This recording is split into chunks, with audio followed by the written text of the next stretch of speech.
Hey guys, welcome back to my channel. Today's video is a pretty easy tutorial. If you followed me for a little while at all, you know I've been doing my own gel nails at home for probably about 4 years now. So I recently started kind of delving into how to do my own dip nails because I wanted to see if I could do it. So it took me a little bit of time to get all of the tools I needed and kind of work through that. So I went ahead and did that, and I think I've finally gotten to the point where I feel like they look acceptable and not awful. So I thought I would share that with you guys. So if you'd like to learn how to do your own dip nails at home, then keep watching. This is how I keep all of my nail stuff organized. Random paper towels for the alcohol, the rubbing alcohol bottle, my UV light. This is all of my gel nail stuff, so I try to keep that together. And then this is all of the stuff for like the dip. This is the old light I used to use. These are just some generic nail tips. These are more, these are for the drill. Random glitter. This is the nail drill that I use.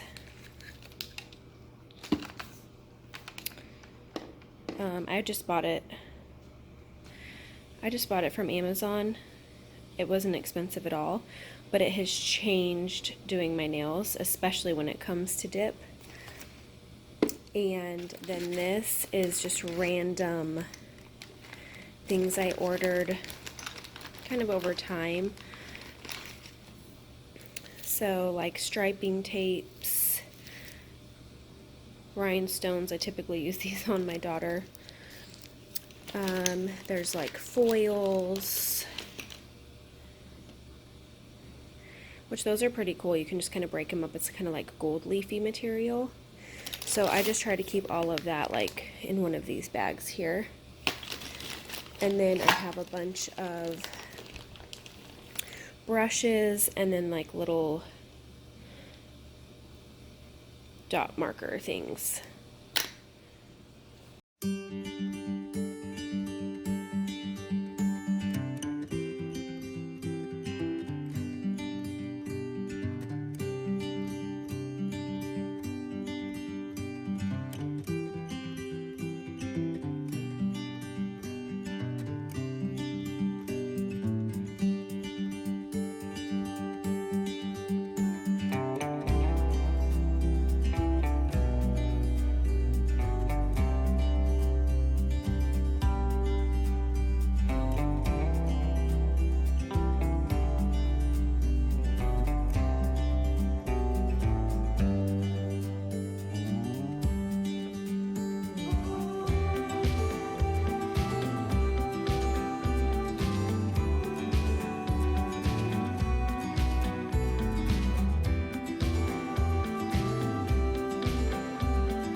Well, that is it. I hope you guys enjoyed this video. I hope that it was helpful and you feel like you could maybe try it at home now. If you have any questions, feel like I left anything out, let me know in a comment down below. I've linked everything, all the products I've used, also in the description box, and I will see y'all next time. Bye!